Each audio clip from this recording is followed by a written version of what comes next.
আমি খুব বেশি স্মার্ট নই, কিন্তু আমি পরিবর্তনকে মেনে নিতে পারি। পরিবর্তনকে বা সময়ের সাথে সাথে যতটুকু নিজেকে খাপ খাইয়ে নেওয়া যায়, আমি ততটুকুই নিজেকে পরিবর্তন করার চেষ্টা করি। তো হ্যালো ভিউয়ার্স, আসসালামু আলাইকুম। আমি নীলা আপনাদের সবাইকে ওয়েলকাম করছি নতুন আরেকটা ব্লগ ভিডিওতে। আজকের ব্লগ ভিডিওটাও একই রকম, প্রতিদিনের মতো কিছু কথা, কিছু গল্প আপনাদের সাথে শেয়ার করি আমার প্রতিদিনের কার্যকলাপগুলো বা দৈনন্দিন ভিডিওগুলো দেখাতে দেখাতে। তো আজকে যেটা বলছিলাম, আমি খুব বেশি স্মার্ট বা আকর্ষণীয় নই, কিন্তু আমি পরিবর্তনকে মেনে নিতে পারি। যে কোনো পরিবর্তনকে আমার মেনে নেওয়ার মানসিকতা সবসময় রেডি থাকে। আমি সময়ের সাথে নিজেকে প্রস্তুত করতে পছন্দ করি, তবে পরিপূর্ণভাবে হয়তো আমার পক্ষে সম্ভব হয়ে ওঠে না, বা আমি অতটা মেধাবীও নই যে আমি একদম নিজেকে সেভাবে একদম সময়ের সাথে ফিট করে ফেলবো। বাট আমি চেষ্টা করি প্রতিটা পরিবর্তনকে, প্রতিটা প্রগতিকে, প্রতিটা প্রযুক্তিকে আমি আমার মতো করে কাজে লাগানো। তো আজকে কথা বলতে বলতে আমি কিন্তু সকাল থেকে রাত পর্যন্ত পুরো কার্যক্রমটা আপনাদের সাথে শেয়ার করে ফেলছি। এই যে রান্নাবান্নার ভিডিওগুলো করি, এটা আমার ভালো লাগে, খুব নেশা। আমি খুব বেশি রান্না পারি না, সাধারণ রান্নাগুলোই করি। আর কেন জানি মনে হয় এই কাজটা খুব ভালো একটা আর্ট। সব কিছু যদি রেডি থাকে, বাসায় গোছানো থাকে, বাজার যথেষ্ট পরিমাণ থাকে, তাহলে কিন্তু রান্না করতে খুব খুব ভালো লাগে।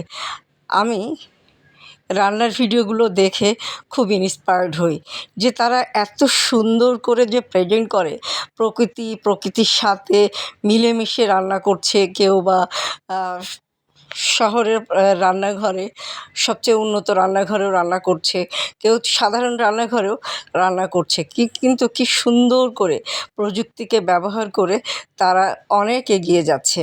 আমরা হয়তো এই প্রযুক্তির এগিয়ে যাওয়াটা অনেকে দেখছি, দেখে আমরাও হয়তো কিছুদিন একটা একটা করে চেষ্টা করি, কিন্তু আমরা হয়তো অনেকেই এর ভিতরে সম্পূর্ণটা শেষ পর্যন্ত চালিয়ে যেতে পারি না বা কন্টিনিউয়াস করতে পারি না। এটা কেন করতে পারি না? পারিপার্শ্বিকতার অবস্থার কারণে করতে পারি না, পারিবারিক কারণে করতে পারি না, বা নিজের কিছু প্রতিবন্ধকতা থাকে, সেই প্রতিবন্ধকতার জন্য করতে পারি না। গত কয়েকদিন আগে আমি একটা পোস্ট করেছিলাম, যে তাতে এরকম একটা ক্যাপশন আমি দিয়েছিলাম, বিষেরও ততটা বিষ নেই যতটা বিষ আছে মানুষের কথায়। তো সেখানে আমাদের এক পরিচিত আপু কমেন্ট করেছিল, সে অনেক মানে এরকম বিষাক্ত কথা শুনছে এই যে এই ভিডিওগুলো বা কন্টেন্টগুলো তৈরি করার জন্য।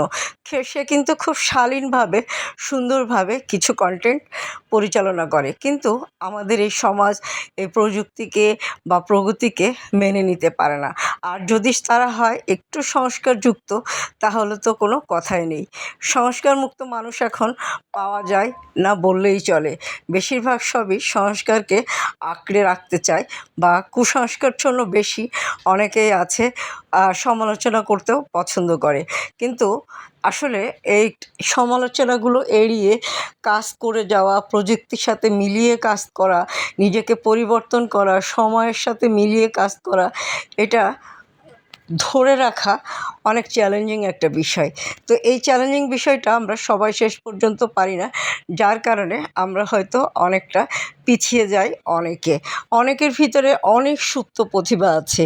আমাদের দেশের লাখো কোটি মহিলা আছে বা মেয়ে আছে, যাদের ভিতরে এরকম সুপ্ত প্রতিভার অভাব নেই, কিন্তু তারা আসলে অনেকখানি মানে কী বলে, সময়ের কাছে হেরে যায়, বা পরিবারের কাছে হেরে যায়, প্রতিবন্ধকতার কাছে হেরে যায়, সব কিছু মিলিয়ে সাংসারিক লাইফের কাছে হেরে যায়। তখন কিন্তু তারা আগাতে পারে না। তো কী আর করা, কেউ হয়তো এর ভিতর দিয়ে বেরিয়ে আসবে, কেউ হয়তো বা বের হতে পারবে না, কেউ হয়তো মাঝ পথে যেয়ে শ্বাসপাস করবে বা হাঁসফাঁস করবে, দম আটকে যাবে। ঠিক আমি যে মুহূর্তে আছি, আমি মানে সব কিছু মিলিয়ে কেমন যেন একটা হসপস পরিবেশের ভিতরে আছি। আমি অনেক দিন থেকেই চেষ্টা করছি এই পরিবেশ থেকে একটা সুন্দর পরিবেশ তৈরি করা। আমি সবাইকে নিয়ে থাকতে চাই।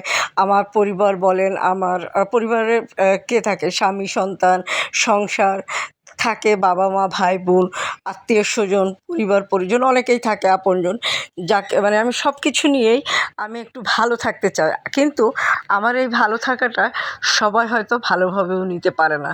কেননা আমি যেভাবে আমার মেন্টালিটিকে ক্যারি করি, আমার মেন্টালিটিকে অন্যরা হয়তো সেভাবে ক্যারি করে না। তো যাই হোক, কী আর করা, যদি পারি চেষ্টা করে যাব, যদি না পারি তারপরেও চেষ্টা করব। আর আমার কিন্তু সুন্দর সুন্দর শাড়ি পরতে খুব ভালো লাগে, সুন্দর শাড়ি পরে ছবি তুলতে আরও বেশি ভালো লাগে, খুব হালকা সাজতে আমার খুব ভালো লাগে, এবং আমি একটু কমফোর্টেবল ড্রেস পরতে বা কমফোর্টেবল পোশাকগুলো পরতে পছন্দ করি। যেগুলো পরে আমি আসলে নিজে কমফোর্ট ফিল করি না, সেগুলো আমার বিক্রি করতেও ইচ্ছা করে না। তো বুঝতেই পারছেন, আপনারা আমার পেজে একেবারে কমফোর্টেবল কিছু প্রোডাক্ট পেয়ে যাবেন, বিশেষ করে হাতের কাজের শাড়িগুলো। তো সুন্দর এই শাড়িগুলো নিতে গেলে অবশ্যই আমার পেজের সাথে থাকবেন। আর অনেক কথাই বললাম, আপনারা আপনাদের কাছ থেকে আপনাদের এন্ড থেকে যতদূর এগিয়ে যাওয়া সম্ভব এগিয়ে যাওয়ার চেষ্টা করবেন। যারা এগিয়ে যেতে পারবেন না তারা পরিবারের গণ্ডির ভিতরেই ভালো থাকার চেষ্টা করবেন। তো আজকে এই পর্যন্ত। আল্লাহ হাফেজ। আসসালামু আলাইকুম।